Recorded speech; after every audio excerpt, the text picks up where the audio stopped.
Put your hands together and welcome to the stage, Nicholas to Santo!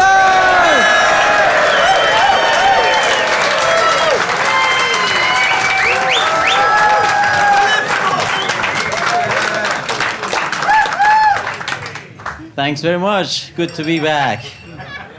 Sellout crowd, huh?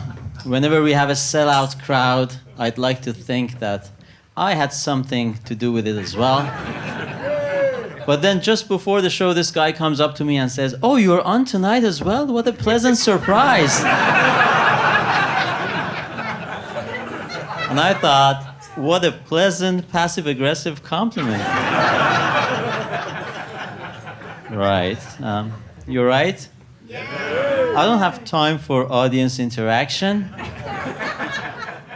But for the sake of YouTube algorithm, you know, when you monetize the video, it's always good not to have very controversial stuff very early on. You see what I mean? So, you guys all right? Yeah? Yeah, you see, it's like those TV movie warnings when it says, this movie contains scenes of gory, blood-dripping, harrowing murder and mind-numbing, spine-chilling sexual violence right from the start. Is that really important? Whether or not it's right from the start? Like I'm sitting with my in-laws and my little kids. Thank God you said right from the start, because if it wasn't right from the start, as long as you eased me into it, what's the difference? Now they are putting trigger warning for James Bond. Trigger warning for James... What's that like? This movie contains scenes of extrajudicial killing of the enemies of Her Majesty. Reckless driving. And a handsome, dapper, suave spy with a good government job and a diplomatic passport who, for some reason, never sleeps with fat chicks.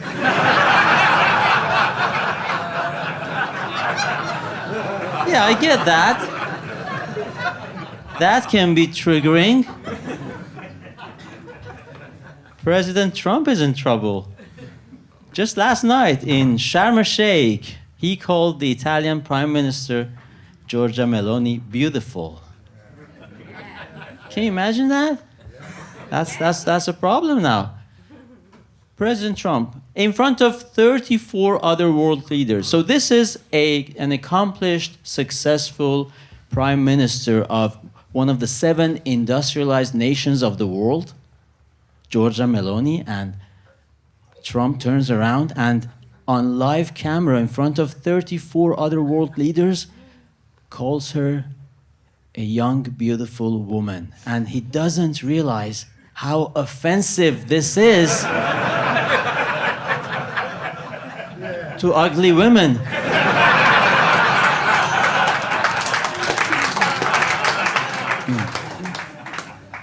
The act hasn't started yet. So Trump was so disappointed for missing out on the Nobel Peace Prize despite all his efforts. Yeah. Why does he care so much? The Nobel Peace Prize is embarrassing. They gave it to that terrorist. Remember Nelson Mandela?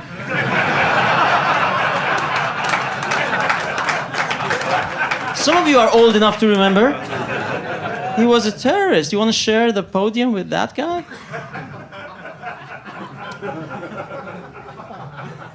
I'm trying to read the room.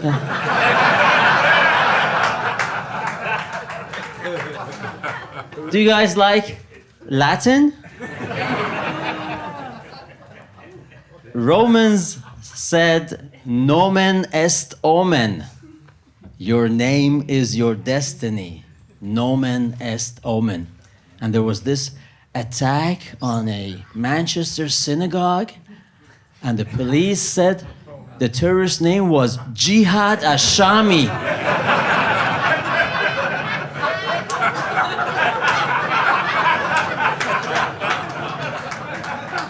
Nomen est omen. I don't know if you guys are buffs of Arabic.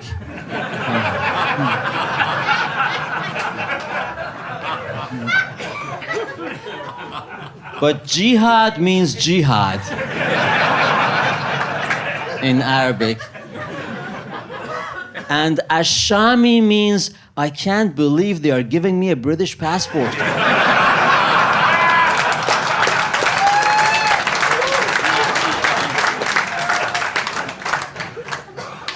I studied Arabic, so you don't have to. Jihad Ashami. Manchester police also arrested a pickpocket. His name was declared as Jippo al-Gypsy.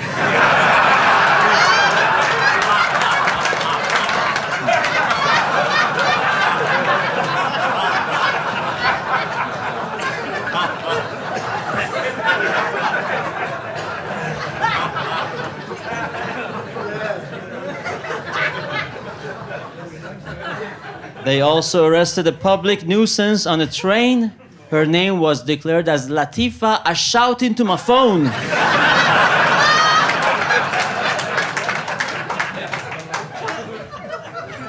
Nomen est omen. Some of these are just jokes, okay? British police never arrest any pickpockets.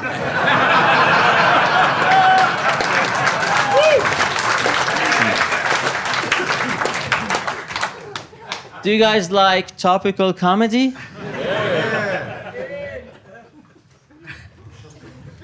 Tonight would have been Charlie Kirk's 32nd birthday. And as we speak, President Trump in the White House is awarding him posthumously with the Presidential Medal of Freedom. Right now. It doesn't get more topical than that. This was a beautiful gesture, and the week President Trump announced this, in that week there were 45 people killed in Gaza, and inspired by President Trump's beautiful gesture, Hamas said that they were also going to award all those 45 Palestinians posthumously with a degree in journalism.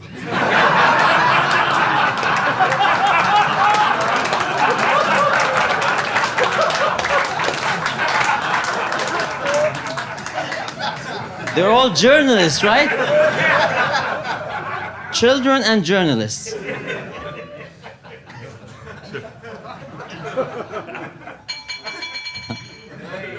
Right. We'll edit that out, don't worry. So, Britain and some other Western countries angered America and Israel by recognizing the state of Palestine. You know, but of course, even though Britain recognized Palestine as a state, we will not be sending an ambassador there. We will not be opening an embassy in Palestine. Because this state of Palestine, you don't know what territories it includes, where does it start exactly, where does it end. We don't know where the capital is. So you don't know where to put your embassy. And who is ruling over this state of Palestine? So, in other words, to whom is your ambassador supposed to hand over his credentials, right? So, in other words, recognizing Palestine as a state is a bit like recognizing a trans as a woman.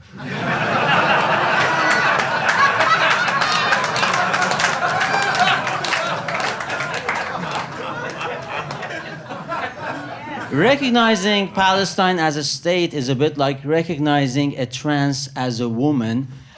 You do it out of politeness, but you won't go on a date with them because you don't know where to put your ambassador.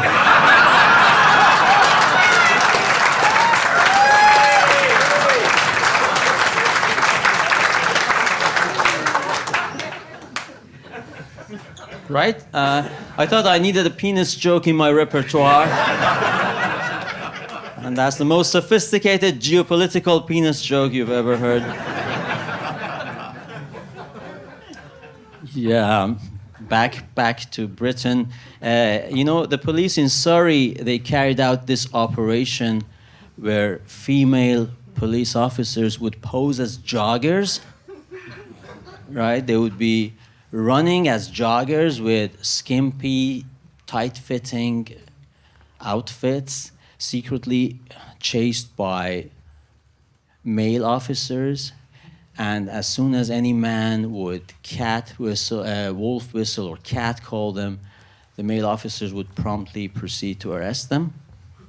Yeah, and feminists don't know exactly how to feel about Operation Lycra Pants.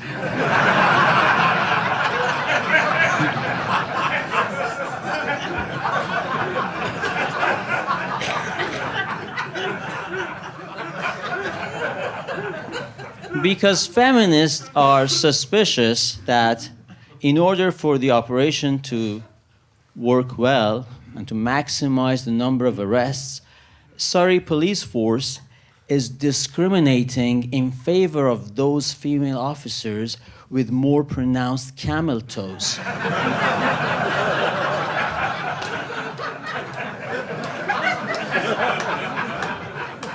Because they want the operation to, you want to give the taxpayer the biggest bang for their bucks. So you have to go for officers with juicier bums or more pronounced camel toes. And to think that Operation Lycra Pants was conceived to combat objectification and sexism in the first place? So, reacting to the concerns, Surrey police force said in a statement, "We are committed to equal treatment of the force, but we are more committed to irony."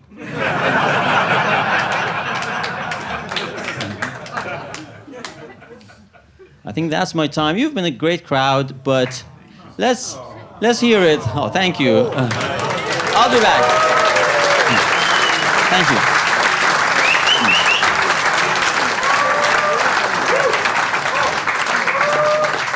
But let's face it, the real star of the show is this T-shirt.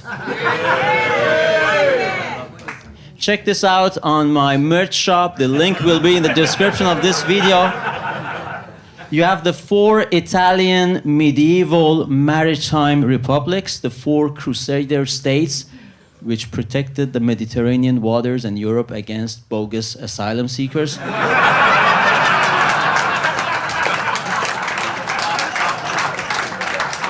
You have Pisa, you have Amalfi, you have Genoa, which lent its flag to England, ultimately became the English flag.